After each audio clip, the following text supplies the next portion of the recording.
जय श्री कृष्ण। आप सभी को पुरुषोत्तम मास अधिक मास के 20वां दिन की ढेरों शुभकामनाएं। और आज हम सुनेंगे अधिक मास अध्याय 20 की पवित्र कथा। इससे पहले आपने हमारे चैनल पर अधिक मास के पिछले अध्याय की पवित्र कथा सुनी थी। कल की कथा में आपने सुना था कि किस प्रकार सुदेव शर्मा ब्राह्मण से अनजाने में ही पुरुषोत्तम मास का महान व्रत और तप संपन्न हो गया।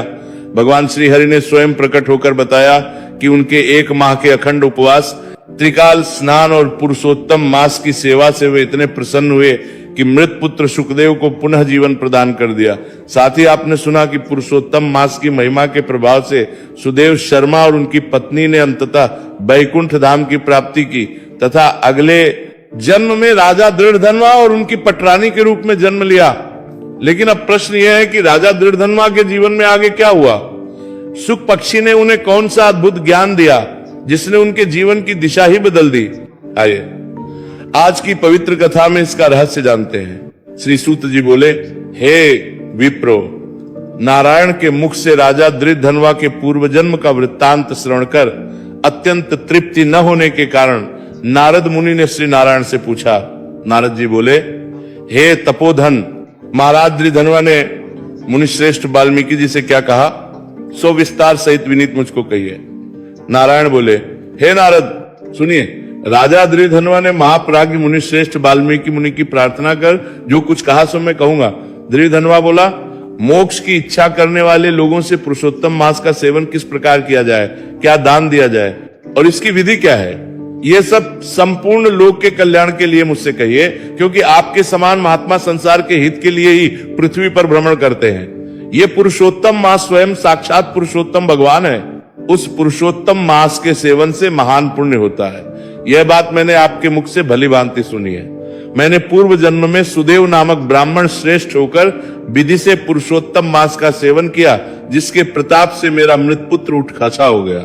हे ब्राह्मण, पुत्र शोक के कारण निरंतर निराहारी मेरा यह पुरुषोत्तम मास बिना जाने ही बीत गया।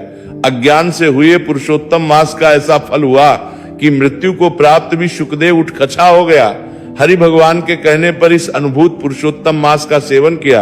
हे तपोधन, मुझे इस जन्म में वह सब विस्मृत हो गया है, इसलिए इस पुरुषोत्तम मास का पूजन विधान विस्तार पूर्वक मुझसे फिर कहिए। वाल्मीकि जी बोले, ब्राह्म मुहूर्त में उठकर परब्रह्म का चिंतन करे, उसके बाद बड़े पात्र में जल लेकर नैऋत्य दिशा में जाए। पुरुषोत्तम मास को सेवन करने वाला शौच के लिए ग्राम से बहुत दूर जाए। दिन में तथा संध्या में कान पर जनेऊ को रखकर और उत्तर मुख होकर पृथ्वी को तृण से आच्छादित कर वस्त्र से सिर बांधकर और मुख को बंद कर अर्थात मौन होकर रहे, न थूके और न श्वास ले। इस तरह मलमूत्र का त्याग करे और यदि रात्रि हो तो दक्षिण मुख होकर मलमूत्र का त्याग करे और मूत्र इंद्रिय को पकड़ उठे। शुद्ध मिट्टी को ले आलस्य छोकर दुर्गंध दूर करने के लिए मृत्तिका से शुद्धि करे।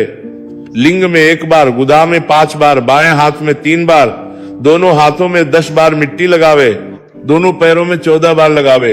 ये गृहस्थाश्रमी को शौच कहा है। इस तरह शौच कर मिट्टी और जल से पैर और हाथ धोकर दूसरा कार्य करे। तीर्थ में शौच न करे, तीर्थ से जल निकालकर शौच करे।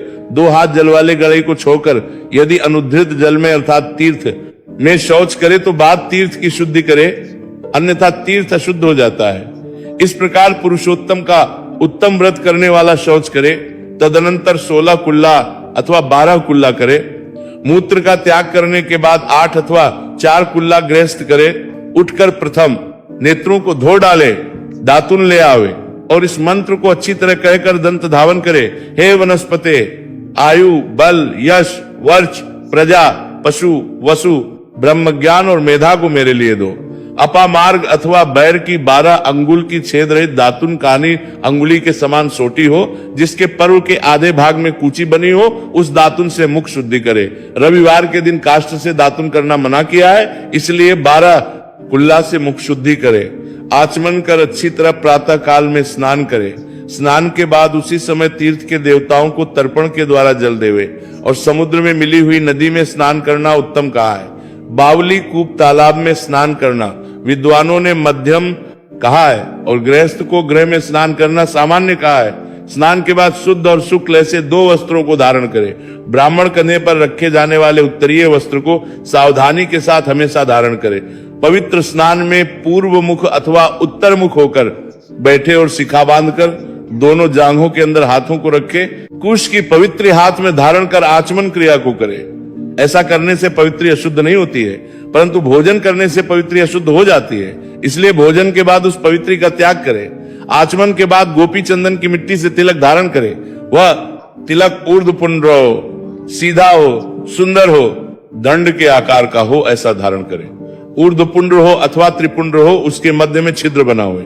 ऊर्ध्वपुंड में लक्ष्मी के साथ हरि भगवान स्वयं निवास करते हैं। त्रिपुंड में पार्वती सहित साक्षात शंकर भगवान सर्वदा वास करते हैं। बिना छिद्र का पुंड कुत्ते के पैर के समान विद्वानों ने कहा है। सफेद तिलक ज्ञान को देने वाला है। लाल तिलक मनुष्यों को वशीकरण करने वाला कहा है। पीला समस्त जद्दी को देने वाला कहा है। इससे भिन्न तिलक को नहीं लगावे। गोपी चंदन की मिट्टी से शंख चक्र गदा पद्म आदि धारण करे। यह संपूर्ण पापों को नाश करने वाला और पूजा का अंग कहा गया है। जिसके शरीर में शंख चक्र आदि भगवान के आयुधों का चिन्ह देखने में आता है, उस मनुष्य को मनुष्य नहीं समझना। वह भगवान का शरीर है। जो शंख चक्र आदि चिन्हों को नित्य धारण करता है, उस देही के पाप पुण्य रूप हो जाते हैं। नारायण के आयुधों से जिसका शरीर चिन्हित रहता है, उसका कोटि कोटि पाप होने पर भी यमराज क्या कर सकता है? प्राणायाम करके संध्या वंदन करे। प्रातः काल की संध्या विधि पूर्वक नक्षत्र के रहने पर करे। जब तक सूर्य नारायण का दर्शन न हो तब तक गायत्री मंत्र का जप करे और सूर्य उपस्थान के मंत्रों से उठकर अंजकली बांध कर उपस्थान करे। सायंकाल के समय अपने पैर को पृथ्वी में करके नमस्कार करे। जो कमी रह गई हो उसको इस मंत्र से पूर्ण करे। यस्य स्मृत्या च नामोक्त्याम तपो यज्ञ क्रियादिषु न्यूनम संपूर्णता याति सद्यो वंदे तमच्युतम। जो द्विज ब्राह्मण क्षत्रिय और वैश्य श्रद्धा के साथ संध्या करता है, उसको तीनों लोक में कुछ भी दुष्प्राप्य नहीं है। दिन के आदि भाग प्रातः काल में होने वाले कृत्य को कहा। इस प्रकार प्रातः काल की नित्य क्रिया को करके हरि भगवान की पूजा को करे। लीपे हुए शुद्ध स्थान में नियम में स्थित होकर और मौन तथा पवित्र होकर गोबर से गोल अथवा चौकोर मंडल को बनाकर व्रत की सिद्धि के लिए चावलों से अष्टदल कमल बनावे। बाद स्वर्ण, चांदी, तांबा अथवा मिट्टी का मजबूत और नवीन छिद्र रहित शुद्ध कलश को उस मंडल के ऊपर स्थापित करे और उस कलश में शुद्ध तीर्थों से लाए हुए कल्याणप्रद जल को भरकर कलश के मुख में विष्णु, कंठ में रुद्र भगवान अच्छी तरह वास करते हैं। उसके मूल में ब्रह्मा जी स्थित रहते हैं। मध्य भाग में मातृगण कहे गए हैं। कोख में समस्त समुद्र और 7 द्वीप वाली वसुंधरा, जगवेद, यजुर्वेद, सामवेद और अथर्ववेद, व्याकरण आदि अंगों के साथ सब कलश में स्थित हों। इस प्रकार कलश को स्थापित करके उसमें तीर्थों का आवाहन करे। गंगा, गोदावरी, कावेरी और सरस्वती मेरी शांति के लिए तथा पापों के नाश करने के हेतु आवे। तदनंतर उस कलश का मंत्र पाठ पूर्वक गंध, अक्षत, नैवेद्य और उस काल में होने वाले पुष्प आदि उपचारों से पूजन करके उसके ऊपर पीले वस्त्र से लपेटा हुआ तांबे का पात्र स्थापित करे। उस पात्र के ऊपर राधा के साथ हरि की मूर्ति को स्थापित करे। राधा के सहित स्वर्ण की पुरुषोत्तम भगवान की प्रतिमा बनावे और भक्ति में तत्पर होकर विधि के साथ उस प्रतिमा की पूजा करे। पुरुषोत्तम मास के पुरुषोत्तम देवता है। पुरुषोत्तम मास के आने पर उनकी पूजा करनी चाहिए। जो इस संसार सागर में डूबे हुए को उबारता है, उसकी इस लोक में भी मृत्यु धर्म वाला कौन? मनुष्य पूजा नहीं करता है। ग्राम फिर मिलते हैं, धन फिर मिलता है, पुत्र फिर मिलते हैं, ग्रह फिर मिलता है, शुभ अशुभ कर्म फिर मिलते हैं, परंतु शरीर फिर नहीं मिलता है। उस शरीर की रक्षा धर्म के लिए और धर्म की रक्षा ज्ञान के लिए हुआ करती है और ज्ञान से मोक्ष सुलभ हुआ करता है। इसलिए धर्म को करना चाहिए। देहरूप वृक्ष का फल सनातन धर्म कहा गया है। जो शरीर धर्म से रहित है वह बांझ वृक्ष के समान निष्फल है। सहायता के लिए न माता कही गई है, न स्त्री पुत्र आदि कहे गए हैं, तथा न पिता, न सहोदर भाई, न धन कहे गए हैं। केवल धर्म ही उसका प्रधान कारण कहा गया है। वृद्धावस्था सिंहनी के समान भय देने वाली है और रोग शत्रु के समान पीहा देने वाले हैं। फूटे हुए बर्तन से जल गिरने के समान आयु प्रतिदिन क्षीण होती रहती है। जल के तरंग के समान चंचल लक्ष्मी, पुष्प के समान क्षणमात्र में मुरझाने वाली युवावस्था, स्वप्न के राज्य सुख के समान संसार के विषय सुख प्रवृत्ति, सब निरर्थक हैं। धन चंचल है, चित्त चंचल है और संसार में होने वाला सुख चंचल है। ऐसा जानकर संसार से विरक्त होकर धर्म के साधन में तत्पर होवे। जैसे सर्प से आधा देह निगले जाने पर भी मेढक मक्खी को खाने की इच्छा करता ही रहता है, उसी प्रकार काल से ग्रसा हुआ जीव दूसरे को पिया देने में तथा दूसरे का धन अपहरण करने में प्रेम करता है। मृत्यु से ग्रस्त आयु वाले पुरुष को सुख क्या हर्ष करता है। वध के लिए वध स्थान को पहुंचाए जाने वाले पशु के समान सब सुख व्यर्थ हैं। जब धर्म करने के लिए चित्त होता है तो उस समय धन का मिलना सुलभ नहीं होता है।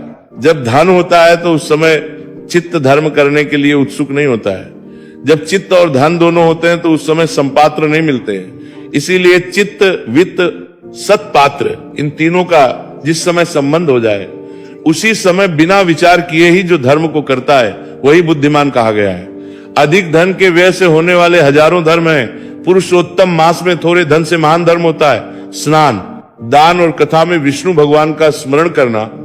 इतना भी उत्तम धर्म यदि किया जाए तो वो महान भय से रक्षा करता है। जिस प्रकार गंगा ही तीर्थ है, कामदेव ही धनुषधारी है, विद्या ही धन है और गुण ही रूप है, उसी तरह संपूर्ण महीनों में उत्तम पुरुषोत्तम मास साक्षात पुरुषोत्तम ही है। यद्यपि ये पुरुषोत्तम मास प्रथम समस्त कार्यों में तथा यज्ञों में अत्यंत निंद्य था, तो भी भगवान के प्रसाद से पृथ्वी में साक्षात भगवान के नाम से प्रसिद्ध हुआ। जिस प्रकार हाथी के पैर में सब प्राणियों के पैर लीन हो जाते हैं, उसी तरह समस्त धर्म और कला समस्त पुरुषोत्तम में विलीन हो जाते हैं। जिस प्रकार और नदियों की तुलना गंगा के समान नहीं की जा सकती, कल्प वृक्ष के समान अन्य समस्त वृक्ष नहीं कहे जा सकते, चिंतामणि के समान दूसरे रत्न पृथ्वी में नहीं हो सकते, कामधेनु के समान दूसरी गौ नहीं हो सकती, राजा के समान दूसरे पुरुष नहीं हो सकते, वेदों के समान समस्त शास्त्र नहीं होते, उसी प्रकार समस्त पुण्यकाल इस पुरुषोत्तम मास के पुण्यकाल के समान नहीं हो सकते। पुरुषोत्तम मास के देवता पुरुषोत्तम भगवान है, इसलिए भक्ति और श्रद्धा से पुरुषोत्तम भगवान की पूजा करनी चाहिए। शास्त्र को जानने वाला कुशल, शुद्ध, वैष्णव, सत्यवादी और विप्र आचार्य को बुलाकर उसके द्वारा पुरुषोत्तम की पूजा करे।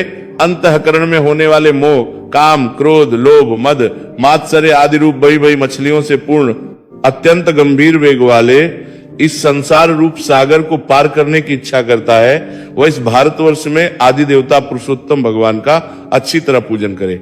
इति श्री बृहन्नारदीय पुराणे पुरुषोत्तमम मासम माहात्म्ये विंशतितमोऽध्यायः।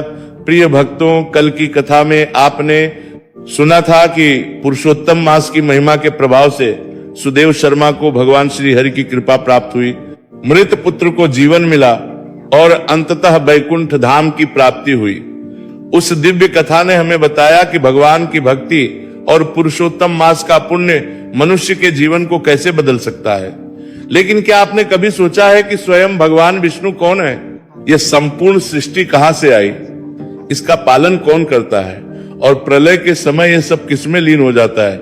इन्हीं गूढ़ रहस्यों को जानने की जिज्ञासा एक दिन महर्षि मैत्रेय के हृदय में भी जागी। तब उन्होंने महर्षि पराशर से ऐसे प्रश्न पूछे जिनका उत्तर आगे चलकर विष्णु पुराण के रूप में समस्त संसार के लिए ज्ञान का अमूल्य भंडार बन गया।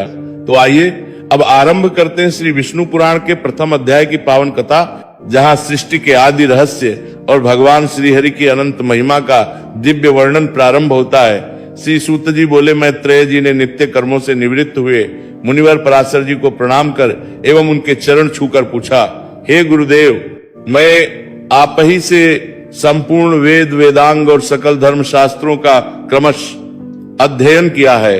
हे मुनि श्रेष्ठ, आपकी कृपा से मेरे विपक्षी भी मेरे लिए ये नहीं कह सकेंगे कि मैंने संपूर्ण शास्त्रों के अभ्यास में परिश्रम नहीं किया। हे धर्मज्ञ, हे महाभाग्य, अब मैं आपके मुखारविंद से सुनना चाहता हूं कि ये जगत किस प्रकार उत्पन्न हुआ और आगे भी दूसरे कल्प के आरंभ में कैसे होगा, तथा हे ब्राह्मण, इस संसार का उपादान कारण क्या है? ये संपूर्ण चराचर किससे उत्पन्न हुआ है? ये पहले किसमें लीन था और आगे किसमें लीन हो जाएगा? इसके अतिरिक्त आकाश आदि भूतों का परिमाण, समुद्र, पर्वत तथा देवता आदि की उत्पत्ति, पृथ्वी का अधिष्ठान और सूर्य आदि का परिमाण तथा उनका आधार, देवता आदि के वंश, मनु, मनवंतर, बार बार आने वाले चारों युगों में विभक्त कल्प और कल्पों के विभाव, प्रलय का स्वरूप, युगों के पृथक पृथक संपूर्ण धर्म, देवर्षि और राजर्षियों के चरित्र, श्री व्यास जी कृत वैदिक शाखाओं की यथावत रचना तथा ब्राह्मणादि वर्ण और ब्रह्मचर्यादि आश्रमों के धर्म, ये सब। हे महामुनि शक्तिनंदन, मैं आपसे सुनना चाहता हूं। हे ब्राह्मण, आप मेरे प्रति अपना चित्त प्रसादोन्मुख कीजिए, जिससे हे महामुने मैं आपकी कृपा से यह सब जान सकूं। श्री पराशर जी बोले, हे धर्मज्ञ मैत्रेय, मेरे पिताजी के पिता श्री वशिष्ठ जी ने जिसका वर्णन किया था, उस पूर्व प्रसंग का तुमने मुझे अच्छा स्मरण कराया, इसके लिए तुम धन्यवाद के पात्र हो। हे मैत्रेय, जब मैंने सुना कि पिताजी को विश्वामित्र की प्रेरणा से राक्षस ने खा लिया है, तो मुझको बड़ा भारी क्रोध हुआ। तब राक्षसों का ध्वंस करने के लिए मैंने यज्ञ करना आरंभ किया। उस यज्ञ में सैकड़ों राक्षस जलकर भस्म हो गए। इस प्रकार उन राक्षसों को सर्वथा नष्ट होते देख मेरे महाभाग पितामह वशिष्ठ जी मुझसे बोले, वे वत्स, अत्यंत क्रोध करना ठीक नहीं, अब इसे शांत करो। राक्षसों का कुछ भी अपराध नहीं है, तुम्हारे पिता के लिए तो ऐसा ही होना था। क्रोध तो मुखों को ही हुआ करता है, विचारवानों को भला कैसे हो सकता है? भैया, भला कौन किसी को मारता है? पुरुष स्वयं ही अपने किए का फल भोगता है। हे प्रियवर, यह क्रोध तो मनुष्य के अत्यंत कष्ट से संचित यश और तप का भी प्रबल नाशक है। हे तात, इस लोक और परलोक दोनों को बिगाड़ने वाले इस क्रोध का महर्षिगण सर्वदा त्याग करते हैं, इसलिए तू इसके वशीभूत मत हो। अब इन बेचारे निरपराध राक्षसों को दग्ध करने से कोई लाभ नहीं, अपने इस यज्ञ को समाप्त करो। साधुओं का धन तो सदा क्षमा ही है। महात्मा दादाजी के इस प्रकार समझाने पर उनकी बातों के गौरव का विचार करके मैंने वह यज्ञ समाप्त कर दिया। इससे मुनि श्रेष्ठ भगवान वशिष्ठ जी बहुत प्रसन्न हुए। उसी समय ब्रह्मा जी के पुत्र पुलस्त जी वहां आए। हे मैत्रेय, पितामह वशिष्ठ जी ने उन्हें अर्घ्य दिया। तब वे महर्षि पुलह के ज्येष्ठ भ्राता महाभाग पुलस्त जी आसन ग्रहण करके मुझसे बोले, पुलस्त जी बोले, तुमने चित्त में बड़ा वैरभाव रहने पर भी अपने बड़े बुए वशिष्ठ जी के कहने से क्षमा स्वीकार की है, इसलिए तुम संपूर्ण शास्त्रों के ज्ञाता होंगे।